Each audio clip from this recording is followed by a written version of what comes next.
Ladies and gentlemen, the President of the United States.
Ça should be on. You can stay here if you want.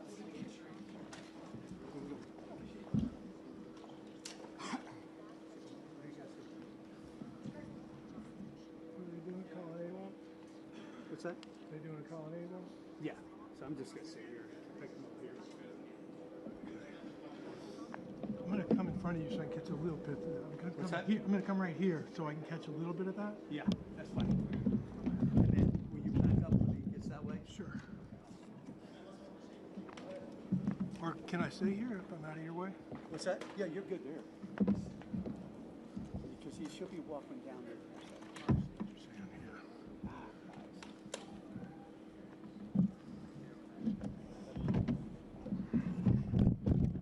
I'm going to come back here. What's that? I know I'm it's just trying to. no matter what your damage, go Right here. Right there. All right. You just want to come up closer? They're going to be in your shot. You guys want to come up here? Everybody's in the shot. But, Do you want to go over there? I just well, like, what then is I'll this never shot? get back here for Yeah, this. I What mean, is this? we prefer to pick up. I want to pick it up right here. Okay, that's Coming fine. Yeah, that's fine. Whatever. And then you're going to back up this way. Like, I am. okay, awesome. Thanks, bud.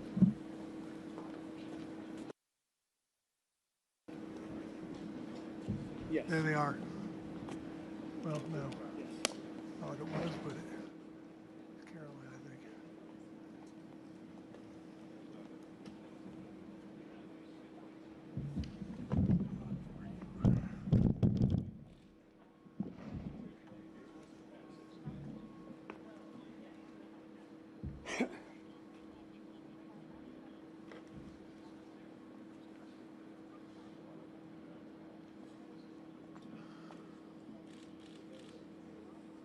Yeah. Yeah, there's no wrong.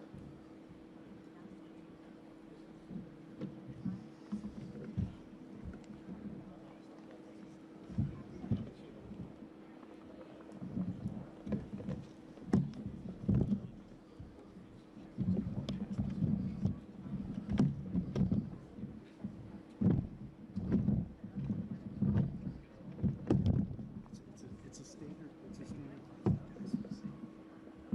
Standard by that. Don't hold.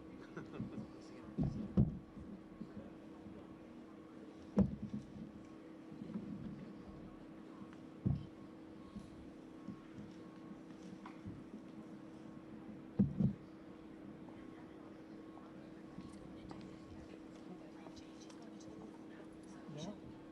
Not, yeah, he's going to walk down. Yeah. Right. Not me. Yeah. Yeah. Yeah. Are you saying they're not going to stop? They're probably not stopping here. We can just stop. Yeah.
deveria representar tudo normal.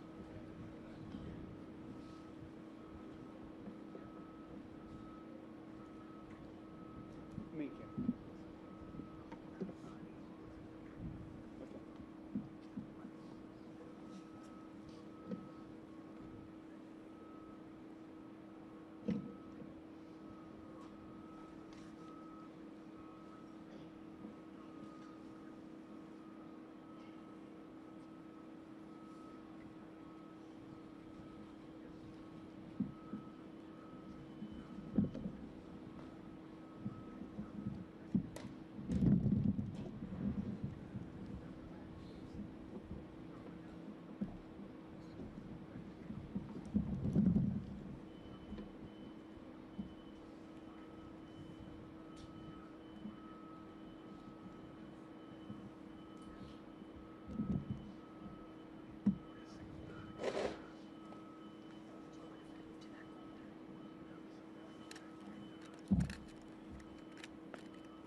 Okay.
A little bit.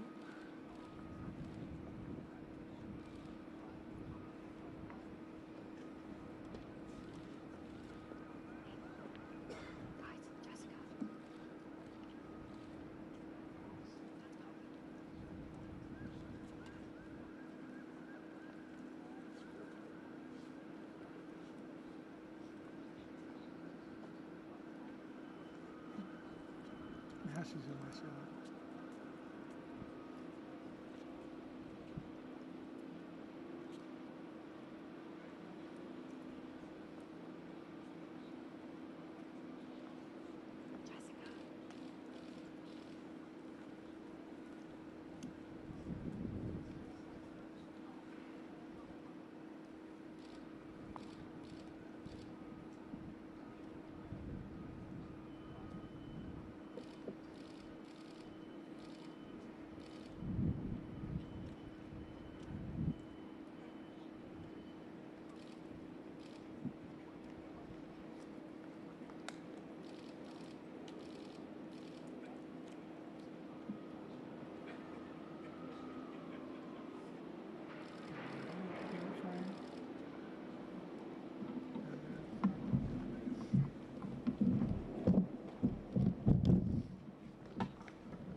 No, we're good Good to show. move. Let's go.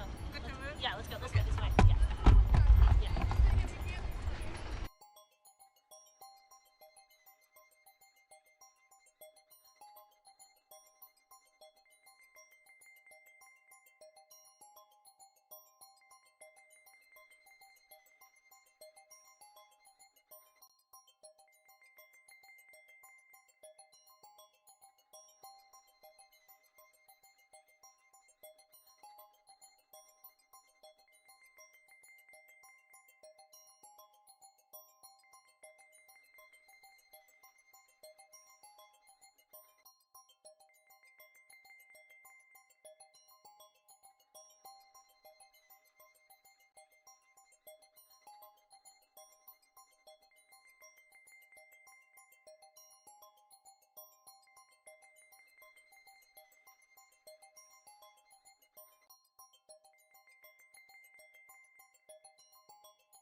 He's a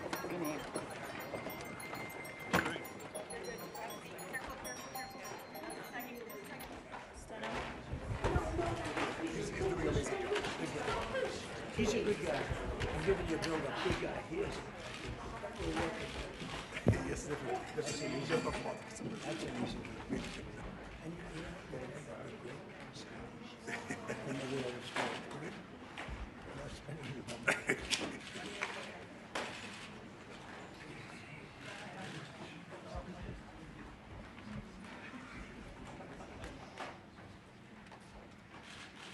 Well, thank you very much, everybody. We have a extremely respected man in the Oval Office today, and a friend of mine for a long time, a very good friend of mine. And I'm very proud of the job he's done. What he's done is incredible in terms of human rights and everything else. And he's the Crown Prince, the future king, and I just want to pay my greatest respect to your father, King, who is an amazing man. I met him early on. He greeted me at the airport at an age that was pretty high up there, and it was about 117 degrees, and he was standing on the red carpet as I came out of the plane. And he's amazing. And when I met his brilliant son, it was at the Oval Office. Shortly thereafter, you came in representing the country, and I called the father. I said, "This guy is fantastic." And I don't know if that helped you or hurt you, but obviously it couldn't have hurt too much, because here you are, right? But we had a great meeting, and the office has changed quite a bit, and we inherited a mess. You actually told me you thought the country was in big trouble. I'm not going to use the exact word that you use. I refuse to say that you thought our country was dead a year and a half, 2 years ago, but our country was in trouble, and now we have the hottest country in the world. You said that also. And we do. We have the United States is right now the hottest country in the world. And between the tariffs and the election, November 5th election, we've done things that nobody can believe. $21 trillion will be the amount invested in the United States or committed to invest in 1 year. So I'm here 9 months. We're up to almost $18 trillion. Biden, as an example, the Biden administration, if you call it that, it's not, to me, it was the Biden lack of administration. They were less than $1 trillion for 4 years. We're going to be $21 trillion for 1 year. I think that's hard to believe. The biggest in history was a certain country, $3 trillion. We're going to be $21 trillion. On top of that, prices are coming down. We inherited a mess with high prices. The worst inflation in the history of our country. We had inflation that was a single 4 years, the worst inflation in the history of the United States. Gas prices through the roof, and that's after destroying our petroleum reserve, which was meant for wars and big emergencies, not to try and win an election. They opened up the reserve so that people get $3 less in gasoline, and it didn't work. They got about 3 cents less, because as big as those reserves are, they're peanuts when you're talking about that kind of traffic. And we're rebuilding the reserves. We're doing all of this, and we've done a job. We're also bringing down prices very substantially, and we've already brought them down very, very substantially. Gasoline is way down. I think you'll be seeing $2 gasoline, but we're now at $2.50, $2.45. Some are lower than that. It was $4.50, $5, $6, $3.50, $3.75. Under Biden, all different numbers, but way high. And we have energy way down. But the biggest thing to me, because I know what it means in jobs, is the fact that we're at over $17 trillion, Scott, and we expect to be around $21 trillion in 1 year. And that's many times bigger than in history. The highest number was $3 trillion. And we're going to be at $21 trillion. That means new plants, new AI, new auto plants. We have auto plants coming in from Canada, from Mexico, from Germany, from Japan. Toyota just agreed to invest $10 billion on new auto plants, all American workers. We've never been in a position like this. You can go back to the beginning. Our country has never been in a position like this. And it really is because of the fact that we use tariffs to bring all this money in. and you're going to see the results in a year when these plants start to open up. We have more plants under construction now than at any time in the history of our country. And these are big plants. These are the biggest plants anywhere in the world. And I want to thank you because you've agreed to invest $600 billion into the United States. And because he's my friend, he might make it $1 trillion, but I'm going to have to work on him. But it's 600. We can count on 600 billion, but that number could go up a little bit higher, yes, sir. I don't know. We'll see. But we appreciate it very much. So Saudi is going to be investing at least $600 billion, and that means investments in plants, in companies, money on Wall Street, and what it really means for everybody that really counts is jobs, a lot of jobs.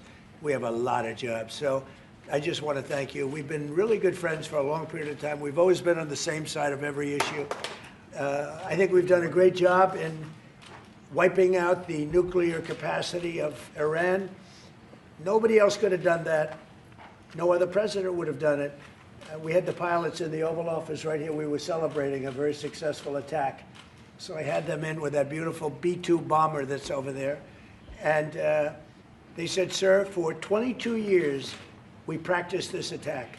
Our predecessors, these were very young guys, so 22 years, they said our predecessors and us practiced the attack on Iran, but no president ever gave us the go-ahead. 3 times a year they went out and they practiced the attack. Nobody let us do it until you came along, and I let them do it because it was the right thing to do. You can't have a nuclear Iran. And so we put you in a very good position. But I just want to say it's an honor to be your friend, and it's an honor that you're here. And if you'd like to say a few words, but thank you very much. Well, thank you, Mr. President. This relation has been a relation for about 9 decades, and we've been working together for a long time. But today it's a very important time in our history because there is also a lot of things that we're working in the future.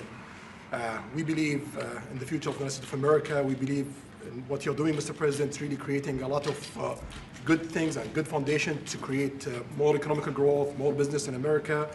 And it will also your work for the world peace. I believe, Mr. President, today and tomorrow we're going to announce that we are going to increase that $600 billion to almost $1 trillion of investment, real investment and real opportunity by details in many areas.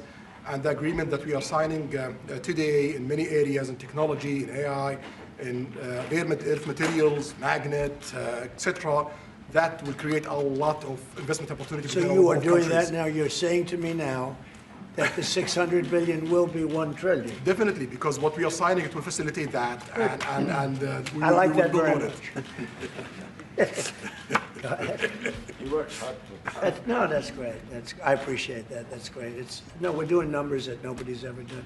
And in all fairness, if you didn't see potential in the U.S., you wouldn't be doing that. Definitely. You don't want to lose money. As you said, Mr. President, it's the most hottest country in the planet. But what you're creating is not about opportunity today. It's about also long-term opportunity in the United States of America that will affect American economy positively in the next coming decades. Preparing the right foundation of emerging technologies, that's a game changer for America in a good way, and we want to be part of it.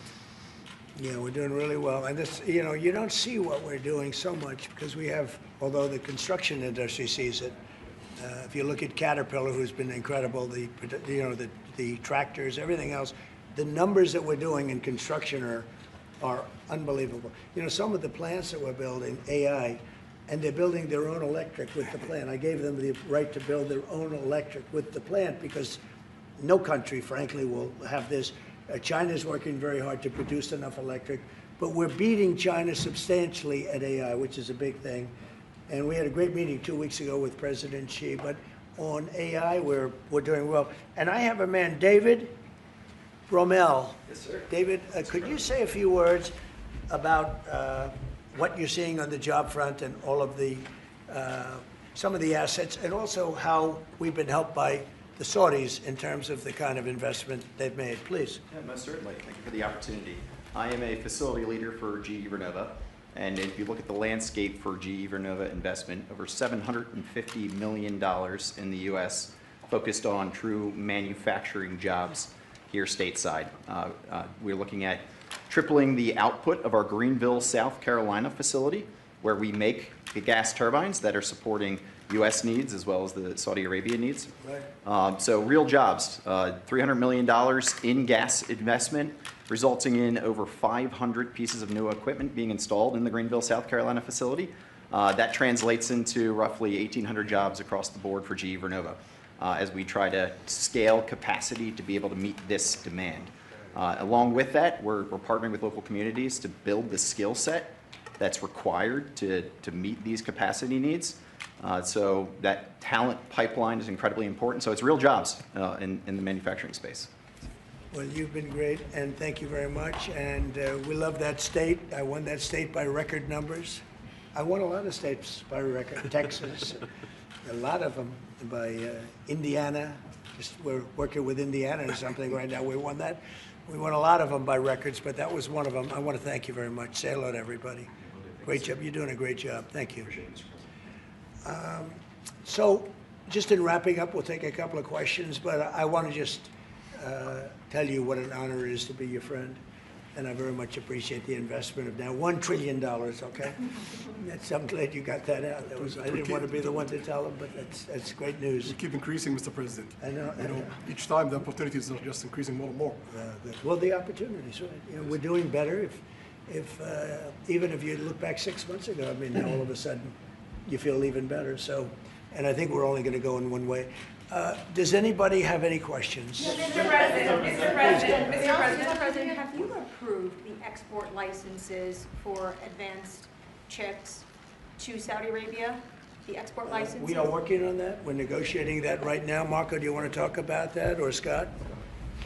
Well, I mean, that's part of, we may have announcements on that later today, but that's what we've been working on is the mechanics by which something like that could be achieved, and it's part of the broader process, part of this broader engagement and cooperation between our two countries. Certain levels of chips. Yeah. And for the Crown Prince, Your Royal Highness, you're talking about $1 trillion of investment. Could the kingdom continue to do that with oil prices in the mid-60s? We are not creating a fake opportunities to, please America, please President Trump. It's real opportunities.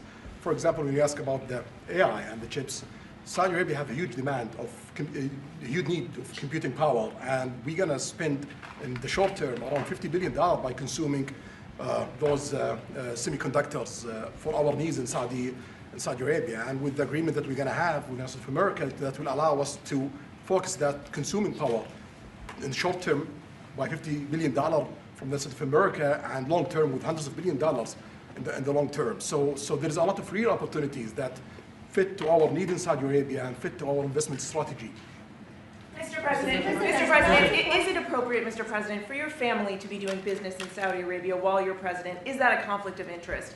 And Your Royal Highness, the U.S. intelligence concluded that you orchestrated the brutal murder of a journalist. 9/11 families are furious that you are here in the Oval Office. Why should Americans trust you? And the same to you, Mr. President. Now, who are you with? I'm with ABC News, sir. You're with who? ABC News, sir. Fake news. ABC fake news. One of the But the worst. question is One of the legitimate, worst sir. in the business. But I'll answer your question. Thank you. I have nothing to do with the family business. I have left, and when I've devoted 100% of my energy. What my family does is fine. They do business all over.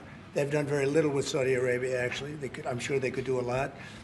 And anything they've done has been very good. That's what we've done. We've built a tremendous business for a long time. I've been very successful. I decided to leave that success behind and make America very successful. And I've made America more successful by far than it ever was, and that it ever could have been, no matter who was president. There would be nobody bringing in $21 trillion, that I can tell you right now. As far as this gentleman is concerned, he's done a phenomenal job. You're mentioning somebody that was extremely controversial. A lot of people didn't like that gentleman that you're talking about. Whether you like him or didn't like him, things happen. But he knew nothing about it, and we can leave it at that. You don't have to embarrass our guest by asking a question like that. Okay, just you ask, Mr. President, please, go ahead. if you allow me to answer.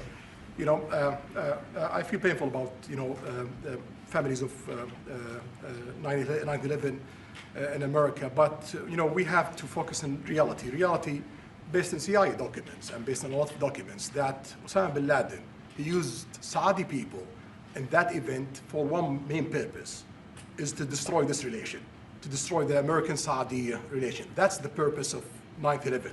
So whoever buy in that means they are helping Osama bin Laden's purpose of destroying this relation. He know that strong relation between America and Saudi Arabia, it's bad for extremism, it's bad for terrorism.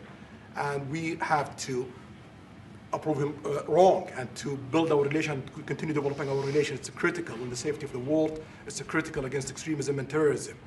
About the journalists, it's really painful to hear, anyone that been losing his life for, no real purpose or not in a legal way. And it's been painful for us in Saudi Arabia. We've did all the right steps of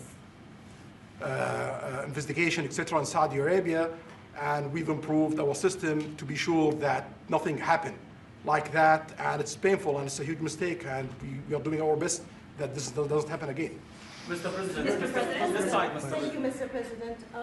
The Crown Prince has been instrumental in helping lifting the sanctions on Syria. Will there be any joint investment between the U.S. and Syria? And will you visit Damascus? Are you from Syria? No, but Where are you from? I'm from Palestine.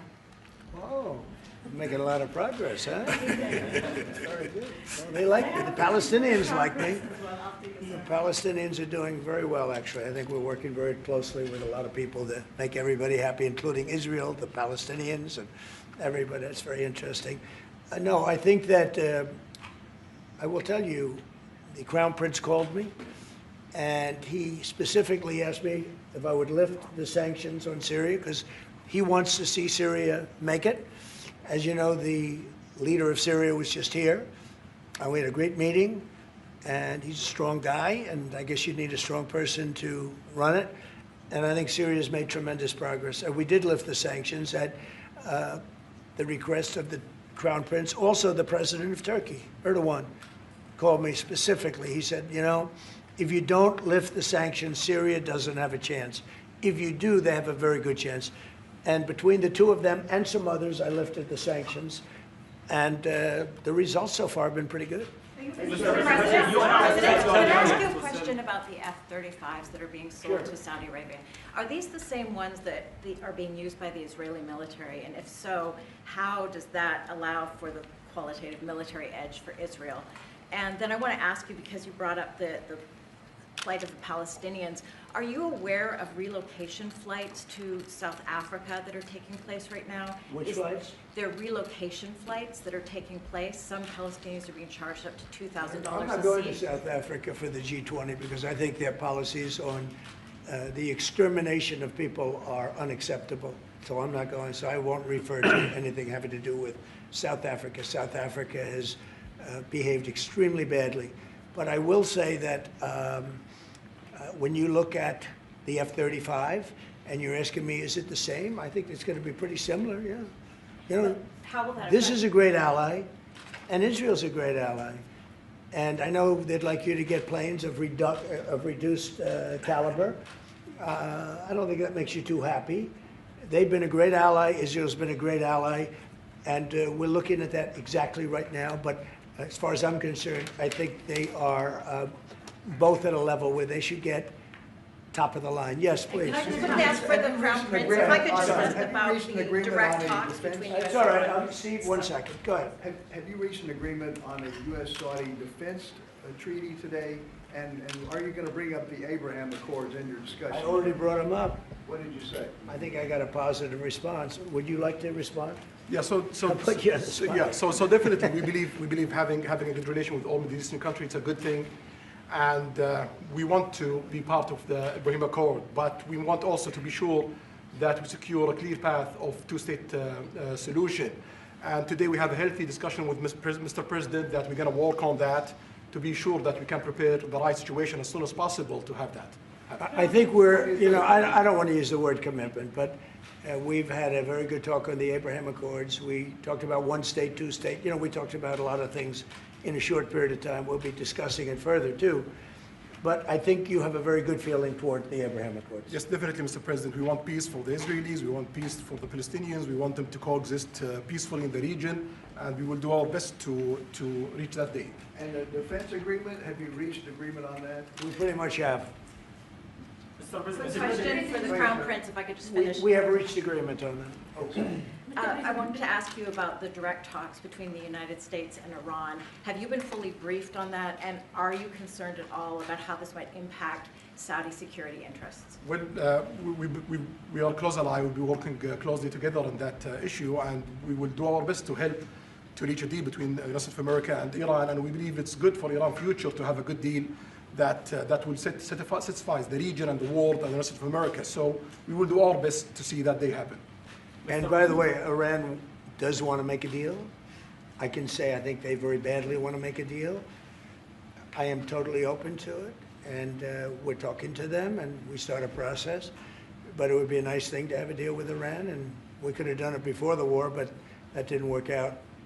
And something will happen there, I think. But they would very much like, I mean, they may say something else, but they would very much like to have a deal. Mr. President, that you are going to sell 35 F-35 jets. You are planning, you said you are planning to sell the F-35 jets to Saudi Arabia. Yeah. Is it part of the security agreement? And how you assess the defense partnership between Saudi Arabia and the United States? And the question for Well, I just said it, though. I mean, we're going to sell them F-35s. That's the end of the question, I guess. Is it part of the security agreement or no? No, we're going to have a deal. They're going to purchase F-35s. They're buying them from Lockheed, and it's a great plane. We make, by the way, the best military equipment. You saw that during the Iran little skirmish. We make the best planes, the best missiles. We make the best offensive missiles. We make the best military equipment in the world. Nice. For His Royal Highness, I would like to ask you about how you see the cooperation between the United States and Saudi Arabia in the advanced technological field, especially AI, and how it will support Saudi Arabia to serve its goal to achieve the vision of 2030. Well, I will try to answer that in short, but definitely there's a lot of interest in many industries between Saudi Arabia and America, and we are signing a lot of agreements in different areas that will really add value to American economy, but also to add value to us in Saudi Arabia. And AI, it's critical for us because one of the long-term problems that we could have is lack of workforce. As you've seen in the past few years, some of them have reached 30% of the global immigration to Saudi Arabia. So we know that to assure the Saudi Arabia GDP growing with the lack of workforce that we have, we need to use a lot of computing power to replace job in the long term. So that's huge demand in Saudi Arabia, and we want to link it to American private sectors and getting the supply from America. So there's a lot of opportunities in that area. And we're also involved in AI in Saudi Arabia. So we're working, and we're leading by a lot on AI. Actually a lot. China would be in second place, but we're leading by a lot. And I have to say this, and our relationship with China has been very good. And as far as buying our farm products, they're pretty much on schedule, Scott. I'd like you to call them, say if they could speed it up, it would be good. Okay, but they're pretty much on schedule. Yeah, sorry, media, please. If I may, I have a question for both the Crown Prince and President. Who are you? Faisal Abbas from Arab News, Saudi Arabia, Your Excellency. It should be a friendly question. Your Royal Highness, just picking up on something you've just mentioned about how some people try to destroy the relationship between Saudi Arabia and the United States. Perhaps, since the launch of the vision, we've been used to having the bigger picture and that everything fits into the bigger picture. Might you want to elaborate a little bit about where is the relationship, the bilateral relationship, the strategic partnership between Saudi Arabia and the United States heading, and what's the big picture there? Well, I don't think it's a relation that we can replace it from the Saudi side or the American side. It's a critical relationship for our political attempt, for our economical attempt, for our security, for our military, for many things. And it has been there for 9 decades, and the opportunities that we have today, it's huge, and it seems that it's going to get deeper in the next few decades. And what we are having today and tomorrow with President Trump, it's really a huge new chapter in this relation that will add value to both of us. When you think about it, I'm just sitting here. You're with the future king, a man who's respected by everybody, a man that doesn't have to be doing this, really. I don't have to be doing it either. And yet we're sitting here taking questions, we didn't say, oh, you can't talk about this. And there's never been transparency like this. even in his country. But there's never been, in our country, that's been acknowledged. But we didn't put restrictions. And I'm saying it's sort of wonderful to be taking questions from all over the world. Everybody's here. This is just a small group representative of tremendous numbers of media that are outside, that are very jealous that these people were so selected. But they're representing a lot of people that are outside. I think it's terrific that we can be sitting here being this open, and, you know, I think it's really a wonderful thing. Yeah. If you don't mind, I have a personal question for you, Mr. Okay, here we Mr. go. I should have President. said that. So apart from everything you mentioned in your opening remarks, you forgot to mention that you've de-escalated 7 wars since you started.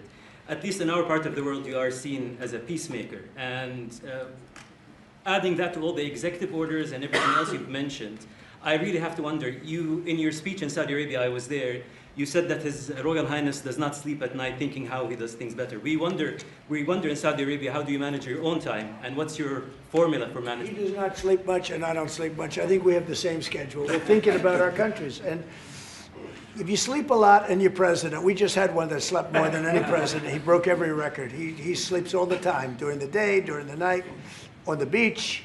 The only guy could fall asleep on the beach with the press watching. No, he's not a sleeper. I'm not a sleeper. We don't. We talk at night. We can talk. I can call him almost any time. He goes, hi, how you doing? It's like the craziest times. But now, when you love your job, when you love your country, and when you're in a position like we are, future king, highly respected, crown prince, and in my case, president, you're thinking about your country. You're thinking about making America great again. We're thinking about keeping Saudi Arabia strong and vital, and in a pretty tough part of the world, tricky part, right? Tricky part, a lot of tricky people. But he thinks about his country, and I think about my country. I don't want to sleep. President Trump, do you expect a formal civil nuclear deal to be reached soon? Can you talk to us about that aspect of today's with Saudi Arabia? I can see that happening. Yeah. Do you think that an agreement will happen today? It's not urgent. You know, it's always when you have civil nuclear, but you have more oil than almost anybody else. We actually have more oil and gas than they do, but I refuse to say that. We have more than we have more than anybody. Can you imagine? And on the F-35s, are those sales? Israel had reportedly wanted those sales to be conditioned on Saudi Arabia moving to normalized relations. Israel will be happy. Israel is going to be happy. Condition of the F-35 Israel's aware, and they're going to be very happy. Okay? Okay. Yeah, please. Hello. Hi, hello. My name is Aman Hazani from Sharq al-Awsat newspaper, from Riyadh, of course. I have a question for the Crown Prince and for you, Mr. President.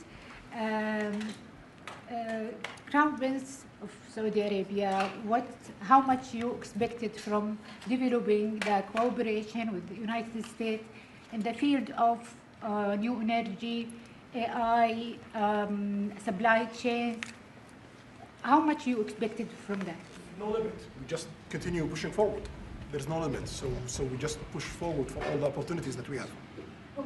You have to understand, this is really a great ally. Yeah. Just the fact that they're now doing, I came in here at 6, I did not know that. I was pushing for the 1 trillion, but he didn't tell me that. Now he told me. This is a great ally of ours. You know, when you invest $1 trillion, that's national security for us too, because it creates jobs, it creates a lot of things. And I would say, Scott, right, when you hear one country is putting $1 trillion into the United States, that creates national security. And, you know, I think that they don't have to say that, but I think a big part of that is also the fact that tariffs are in play. But even beyond tariffs, that's a real ally that will do that. Creates a lot of power for the United States. We are also in Saudi Arabia very happy because this much of Saudi money is functioned here, and of course it's come back for us for benefits. So it's complementary interest. So this is the I think what's different the friends and ally do. Well, look, I love the country of Saudi Arabia. I know the people very well. The level of treatment that we go when we go to Saudi Arabia is something that is incredible. And the people like us, and I think they really like America, especially when I'm president. I mean, I don't think they liked America so much maybe for 4 years recently. I think Obama treated Saudi Arabia very, very badly, as you know. And I think Biden didn't have any idea where the hell he was. I don't think Biden knew the difference. How would you describe the future relationship with Saudi Arabia? I mean, from the strategic aspects, how would you describe that? Say the relationship is with? Yeah, the economic, I would say politics, top of the and line. religion. It's as good as it can. I don't think it can get much better. We have a country that trusts us, and that's why they make that investment. If they didn't trust us, they couldn't make that investment. And we trust them. They've been very reliable. Now I rebuilt our military in my first term, and we spent trillions of dollars, and we gave away some of it in Afghanistan stupidly because we had stupid people running our country. But we gave away, but that's, as much as it was, it's a tiny fraction of what we put here. And we're bringing our military to a new level, the highest level ever. We have those plans to go now. And again, it's all American jobs and everything, so it's good for a lot of reasons. But as far as Saudi is concerned, no, I don't think our relationship could be better. I don't think they had a great relationship under Biden, and I don't think they had a great relationship under Obama. But they have a great relationship under Trump. When we did the Presidential Walk of Fame, you saw that, right? And we're walking, and I asked the Crown Prince, so outside of Trump, because I blow everyone away, who was the best president for Saudi Arabia? And you could, maybe, it's an interesting answer, I don't know. Roosevelt, who started it, which is a Democrat. And Reagan, he's one of the historical presidents that have close ties with Saudi Arabia. But we've worked with all presidents. Does Trump blow them all away? No, it's another league, Mr. President. Mr. President, and Trump doesn't give a fist pump. I grabbed that hand. I don't give a hell where that hand's been. I grabbed that hand. Remember Biden? He travels for 20 hours, gets out, and he gives a fist bump. No. When you get out of the plane and you got the future king and the man who's one of the most respected people in the world, you shake his hand. You don't give him a fist bump, right? We don't want to ask you about that, but I can't imagine you were thrilled. You were like a little bit surprised. He's a fantastic guy. You don't do that. Yeah, please. we're getting closer to the end of the year. Have you started the interviews for the Fed chair? Yes. Who have you interviewed? I think I already know my choice. Who is it? Well, I liked him, but he's not going to take the job. He refused. You like Treasury better, right? Much better, sir. So we are talking to various people. And I mean, frankly, I'd love to get the guy currently in there out right now. But people are holding me back. He's done a terrible job, hurting housing a little bit. The truth is, we've been so successful, we've blown past his interest rate stupidity. He's been wrong. That's why I call him too late. He's too late. Jerome Too Late Powell. He was recommended to me by a guy that made a bad choice. And it's too bad. But despite that, it's having very little impact because we have all of these things happening. But it has an impact on housing to a certain extent. He's a fool. He's a stupid man. But we have some very good people. Yes, sir. You'll be sitting down with them in the near future. And we have some surprising names, and we have some standard names that everybody's talking about. And we may go the standard way. You know, it's nice to every once in a while go politically correct. But we have some great names. Steve, please. Have you talked to President Maduro of Venezuela yet? Are you still open to that? He wants to talk. Yes, sir. Yeah, I'm open to talk. I talk to everybody. But no, he wants to. They treated us very badly. They sent all of their prison population into the United States, and we're getting them out rapidly. But he sent all of his, and he sends drugs into the United States and other things. No, he treated us badly. He was dealing with a bad president, and he was able to get away. We have now, I think we have the strongest borders anywhere in the world. Nobody's coming in unless they come in legally. You know, we're taking very weak borders where millions of people came in. For the last 6 months, I mean, I don't do these reports. They say 0 people have been able to come in. Is that pretty good? Mr. I don't know if President, that's right, but it's pretty Mr. President, why wait for Congress to release the Epstein files? Why not just do it now? You know, it's not the question that I mind, it's your attitude. I think you are a terrible reporter.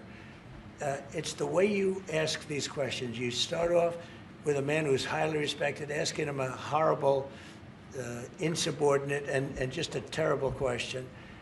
And you could even ask that same exact question nicely. You're all psyched, or somebody psychs you over at ABC, they're going to psych it. You're a terrible person and a terrible reporter. As far as the Epstein files is, I have nothing to do with Jeffrey Epstein. I threw him out of my club many years ago because I thought he was a sick pervert. And I guess I turned out to be right. But you know who does have? Bill Clinton, Larry Summers, who ran Harvard, was with him every single night, every single weekend. They lived together. They went to his island many times. I never did. Andrew Weissman, I hear. All these guys were friends of his. You don't even talk about those people. You just keep going on the Epstein files. And what the Epstein is a Democrat hoax to try and get me not to be able to talk about the $21 trillion that I talked about today. It's a hoax. Now, I just got a little report, and I put it in my pocket, of all the money that he's given to Democrats. He gave me none, zero, no money to me, but he gave money to Democrats. And people are wise to your hoax, and ABC's, your company, your crappy company, is one of the perpetrators. And I'll tell you something, So why not just sign it now? I think the license should be taken away from ABC, because your news is so fake, and it's so wrong. And we have a great commissioner, the chairman, who should look at that, because I think when you come in, and when you're 97% negative to Trump, and then Trump wins the election in a landslide, that means obviously your news is not credible, and you're not credible as a reporter. So I've answered your question. You should go and look at the Democrats who received money from Epstein, who spent their time. Larry Summers was with him all the time. That creep of the fund guy was with him all the time. What's his name? Who? Reid Hoffman. I don't know Reid Hoffman, but I know he spends a lot of money on the radical left. Reid Hoffman, in my opinion, should be under investigation. He's a sleazebag. And those are the people, but they don't get any press, they don't get any news, and you're not after the radical left because you're a radical left network. But I think the way you ask a question with the anger and the meanness is terrible. You ought to go back and learn how to be a reporter. No more questions from you. Who else has a question? Prince, very quickly, I want to ask you, how much money is Saudi Arabia giving for Gaza reconstruction? We are in discussion about that. Still, there is no amount being It'll be a lot. named, but It'll be a lot. we will definitely help. Yeah, he's gonna. It's very important to him. And a quick follow-up, the International Security Force, given your pledge there would be no U.S. boots on the ground, what is the U.S. role going to be in that? And how do you sort of ratify the allegations that this could undermine Palestinian sovereignty and even the path to statehood? Look, I think we're going to get along great with the Palestinians, and we know their leadership. We just had a very, you hate to say war, but it was a war. Very, very successful. And you could say, really, it was on behalf of everybody. We did that on behalf of everybody. And the outcome was extraordinary because we had the best pilots, the best equipment, the best planes, the best everything. And Israel bought the best equipment. They bought it from us. Everything's from us. It all starts here. This office, I was talking to the Crown Prince a little while. You walk into this office, for somebody from the outside, the Oval Office, it's the most powerful place in the world. You're standing right now in the most powerful place in the world. And no matter how big you are, these are the biggest people, the richest people. They walk into this office. It's special, isn't it? Look at him. He's so happy to be here. But you walk into this office. It's the Oval Office. And we've done a lot of good with this office. I've stopped actually 8 wars. I appreciated your question before. But I've actually stopped 8 wars. I have another one to go with Putin. I'm a little surprised at Putin. It's taken longer than I thought. But we stopped India and Pakistan. I could go through the list. You know the list better than I do. I'm very proud. And I stopped one that was almost ready to start again. You know, there was one that was ready to start. And they're doing very well. So and it all took place right here in the Oval Office, whether by telephone or whether they came in. Many of these leaders have come in, and they signed their peace deals right here in the Oval Office. So no matter if it's the biggest business people in the world or the greatest leaders in the world, the biggest leaders in the world, like the gentleman on my right, everybody walks into the Oval Office and they say, wow. And now, by the way, the Oval Office is in the kind of condition that it should be in. Whether you look at the walk or the marble floors or anything down the road, we're fixing the White House. We're building one of the greatest ballrooms ever to be built. We have an event tonight, and we're going to have about 118 people because we have a very small room. For 150 years, they've wanted a ballroom, and now you're going to get a great ballroom. And I have to say, I probably made a lot of enemies because in your honor, we're having a dinner tonight, a beautiful dinner tonight, and we have a very small room, right? It's called the East Room, and it's beautiful, it's lovely, but it's like for a little cocktail before you go into a ballroom. It's a very small room. They've wanted a new ballroom for 150 years. We could have sold the big ballroom out 3 times in honor of this gentleman. So I made a lot of enemies because I have a lot of people that are invited tonight or are unable to come because of the size constraint. But you know what we'll do before I leave office? We'll have another dinner because we'll have it ready long before I leave office, and it's going to be beautiful. It's a very popular thing what we're doing. And by the way, no government funds. It's all put up private money, all private money. And in the case, I think there's a restriction on foreigners. Otherwise, I could have asked you just for a check, okay? But there's a restriction. These are all private individuals that put up a lot of money to build the ballroom. Not one penny is being used from the federal government. So it's really a nice thing. But I look forward to it. I just pointed it out. This would be a perfect night to have that ballroom open, Susie. If we had that open, we'd have a lot of people very happy. Right now, we have a lot of unhappy people because they all want to be with us tonight to honor this great man. Thank you all very much. Thank you. Thank you.